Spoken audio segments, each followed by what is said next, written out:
Rob Rowan and Jody Shiflett, and we're here for the last of our slalom participants, and I want to make sure we thank the co-sponsors of this 28th National Veteran Wheelchair Games, and that is the Paralyzed Veterans of America and the VA hospital system, which is the Department of Veteran Affairs. What a great group. And of course, if you haven't checked it out, UPS Foundation sponsoring this event. And we really thank them too, and I guess UPS has picked this thing out because it shows you that even with the obstacles, you can get it done. Right. And they do that every day with those brown trucks, and thank them for sponsoring. Rob, when we come to these cities, the local UPS facility provides anywhere from 20 to 50 volunteers to help run this and other events. And we'd like to thank those local drivers and administrators who are here today to make sure these athletes are safe and this event runs smoothly. They also helped us and they assisted us in the creation of the event. And Nate is on the run here. Nate Jackson. And Nathaniel is what he goes by as an official name, but this is Nate the Snake. Watch him out here. I saw him on the power soccer court, and I think he's going to do a good run here because out in power soccer, he had a lot of game out there. Really neat to see him playing. I just want to reiterate that the gates that are blue, the athletes must go forward through, and the red gates are reverse gates. Well, so far he's doing a flawless run here. He's a little careful, but he's moving through this. And that going backwards has to be a tough one with a curve on a tight area like that. Right. I think it would be a need for a rear view mirror for some of these athletes. Are you really, tell you what, really. And if you can hear in the background, they're giving out the medals for the slalom.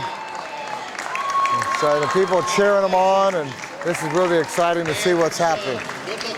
Right, the athletes, the top three athletes are rewarded with gold, silver, and bronze medals. And most of the time when they're presented these medals, either a local official figure such as the mayor, or maybe even regional, let's say local sports. I know that Leon Spinks was here the other night. Oh, wow. And it's not uncommon for the boxing. No, we didn't have any boxing, although I've wanted to see that. Sometimes in the after hours, That's after a few, rugby. yeah. Sometimes in the after hours, though, when they get a few of that truth medicine that comes in a 12-ounce can, you might have some boxing going. Well, let's talk a little bit about Nate. Nate he was at the Air Force Academy when he had his injury. He was wanting to fly the F-22 Raptors, and I'll tell you what, you can see out there, he would have been flying them pretty steady. And I think the Air Force lost out on having a great pilot there, but he's showing his medal here, flying around these cones. Right, now I believe Nate's from the California area. Palo Alto, VA is where he says he is, and he said that his first event was he went to a winter sports clinic that was put on, and it turned him on, and here he is, and this is his third year coming, and third year playing power soccer, and I think it's probably his third year. No, I think it's his novice doing the slalom. Oh, first time. Well, we're doing glad slalom. to have him out. Now, you brought up about the Winter Sports Clinic. That just happens to be a mirror or a sister event that has the same purpose as this. Yeah.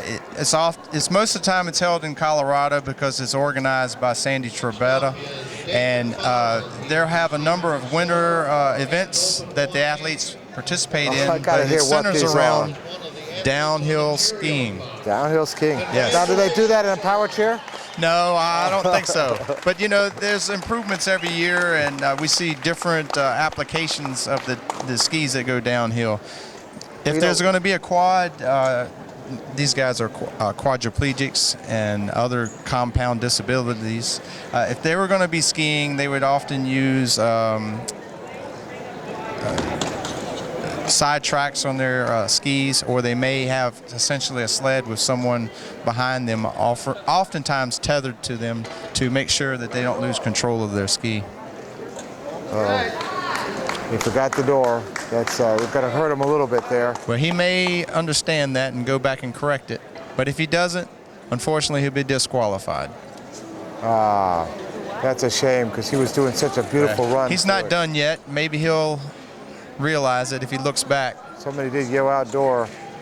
and he's talking about it. He's talking about it. I think he's going back for the door. He's going back for the door. Back for the door. So he doesn't have to, he can go straight to it. Now, I was just going to tell you something interesting. Scott Severin, who's out there competing, has been working in Michigan. There it is, the door is closed. He's been working with getting power chairs able to have use of, be able to go out hunting. Evidently, you cannot handle a gun if you're in a power chair. And so Scott Severin works in Michigan doing different things with advocating, and that was one thing he was interested in working on, and nicely done. I know for the most part, people who find themselves in a wheelchair or in any other disability don't want to accept the things that people tell them that they can't do. They want to prove them wrong. So I commend I commend him on trying to get that passed. Yeah, Scott's is a great athlete, and he's going out to Paralympics this year, so we have to... Well, I think we'll go ahead and have Nate Jackson come over here and do an interview. That would be great. We'll be right back.